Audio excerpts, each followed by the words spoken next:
M. Ibrahim Traoré pour sa question. Après avoir suivi ce qui s'est passé cet après-midi à New York, c'est en fait l'aboutissement d'une demande de beaucoup de Maliens qui a été portée avec beaucoup de courage par son Excellence le colonel Assimi Goïta, président de la transition, qui a tiré les conséquences de la présence d'une mission qui n'a pas répondu aux attentes des Maliens, notamment en matière de sécurité.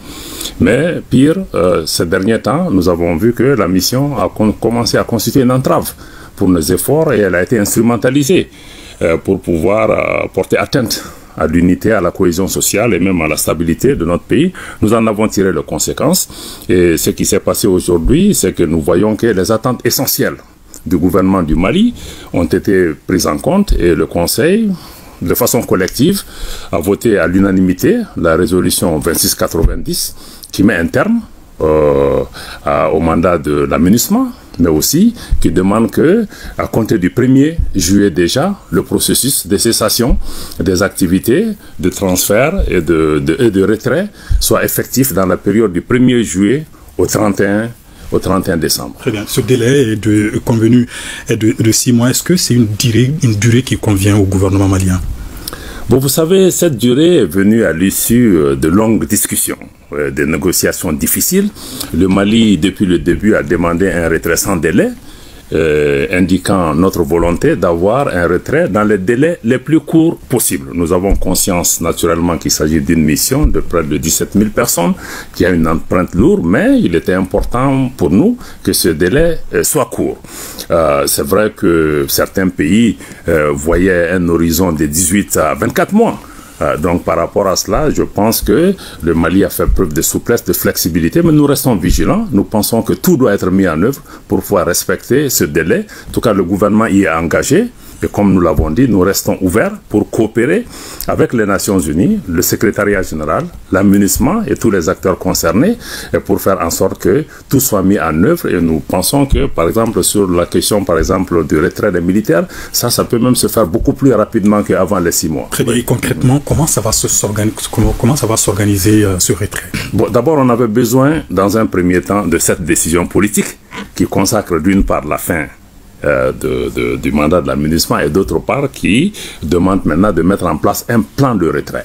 Maintenant, nos équipes, avec l'équipe des Nations Unies, nous allons nous asseoir, créer les cadres nécessaires et faire des plans de travail et regarder sur le plan militaire qu'est-ce qu'il faut faire, comment ce basculement va s'opérer, qui doit faire quoi pour pouvoir réaliser cela, dans quel délai, et aussi regarder sur le plan civil qu'est-ce qui doit être fait. Donc nous allons travailler ensemble, regardant l'ensemble des dimensions, et tous les ministères concernés au Mali aussi seront autour de la table pour que nous puissions travailler à réaliser ce plan de façon tout à fait minutieuse. Très bien, Monsieur le Ministre. Beaucoup d'interrogations et d'inquiétudes au Mali et à l'étranger sur ce retrait de l'aménagement. Quelle assurance le gouvernement peut-il donner d'abord au plan sécuritaire pour assurer la sécurité sur l'étendue du territoire national? Je comprends les inquiétudes qui se manifestent chaque fois qu'il y a des changements. Effectivement, il y a des inquiétudes, mais ce n'est pas une décision hâtive. C'est une décision qui s'inscrit dans la volonté du gouvernement de se prendre en charge. Et vous avez vu qu'on ne s'est pas levé un matin pour demander le départ de l'aménagement. Depuis plus de 18 mois, l'État a changé le paradigme sécuritaire du Mali en se focalisant sur le renforcement des capacités des forces de défense et de sécurité, en mettant une nouvelle stratégie en place, en mettant en place aussi des opérations d'envergure. Donc il y a eu des efforts, il y a eu des résultats, et c'est ce qui nous fonde aujourd'hui de penser que nous sommes en mesure aujourd'hui de combler tout vide éventuel qui pourrait se créer, mais nos opérationnels sont prêts pour pouvoir faire ce travail. Mais déjà sur le terrain, nous sommes déjà à l'offensive. Dans beaucoup d'endroits, il y a eu des résultats. Ça ne sera certainement pas facile. Mais je pense qu'il est important de se situer dans une perspective de long terme en comprenant que la sécurité du Mali sera désormais entre les mains des Maliens, même si nous n'excluons pas de continuer à travailler avec d'autres parce que la menace à laquelle nous faisons face est une menace transnationale et nous restons aussi conscients du fait que ça ne sera pas la réponse militaire uniquement qui permettra de régler les défis auxquels nous faisons face, mais sans le militaire, je pense qu'on ne sera même pas autour de la table. On parle beaucoup de l'accord également, de la mise en œuvre de l'accord pour la paix et la réconciliation issu du processus d'Alger. Ça, c'est une dimension importante, mais je dois dire que quand le Mali a décidé de faire appel à l'Algérie pour mettre en place un processus de médiation, c'est le Mali qui a choisi les partenaires qui devaient faire partie de la médiation internationale, y compris les Nations Unies. Donc c'était vraiment une volonté malienne. Les Nations Unies ont accompagné. Et aujourd'hui, nous ne voyons pas de lien parce que la MINUSMA n'est pas là. Les Nations Unies restent engagées dans ce processus, mais plus important, le gouvernement du Mali, en tout cas, reste engagé.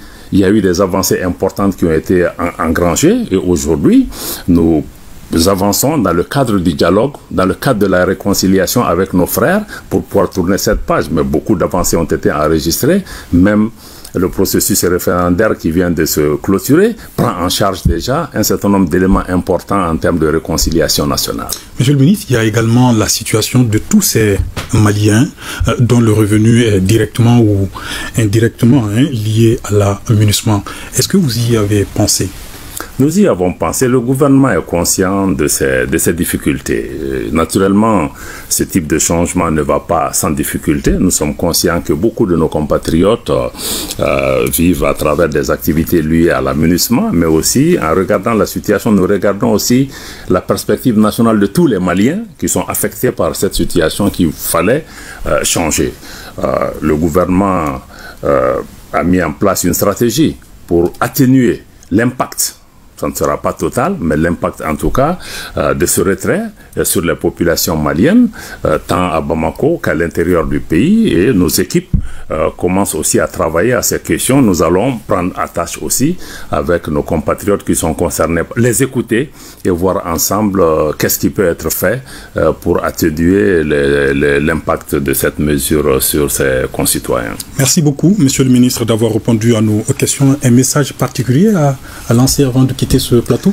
Bon, le message, j'en aurais deux si vous me permettez. D'abord, c'est un message de reconnaissance et de gratitude du Mali à l'endroit de tous les pays contributeurs de troupes et de personnel de police à la mission, surtout pour les casques bleus qui ont perdu la vie au Mali, pour pouvoir contribuer à résorber cette crise, particulièrement les casques bleus africains.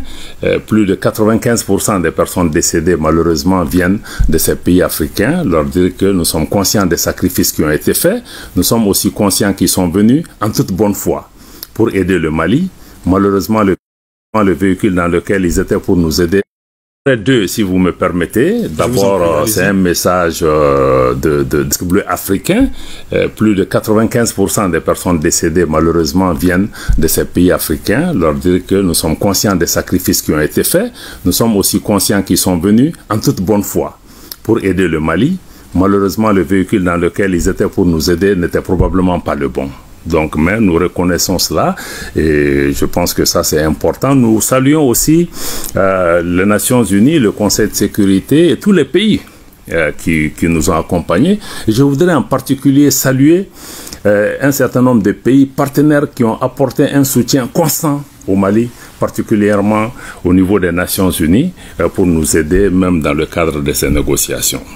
Le deuxième message, c'est d'abord de rappeler à nos compatriotes l'attachement de son Excellence le colonel Assimi Goïta, président de la transition, à ce que notre pays, fidèle à ses valeurs ancestrales, puisse rester un pays d'hospitalité, un pays ouvert. Nous avons eu un différend avec l'organisation, mais les personnes qui sont venues nous aider, nous devons continuer à les traiter dans le cadre de notre tradition de Djatigia. Et aussi faire tout ce qui est possible pour rester derrière les autorités maliennes qui ont pris à bras le corps ces problèmes, qui sont en train de le traiter, de faire confiance au président Goïta, de faire confiance aux autorités actuelles pour pouvoir gérer ce processus de retrait dans le respect de la dignité de nos hôtes, mais aussi dans le respect de nos traditions d'hospitalité. Monsieur le ministre Abdoulaye Diop, encore une fois, je vous remercie. Merci infiniment.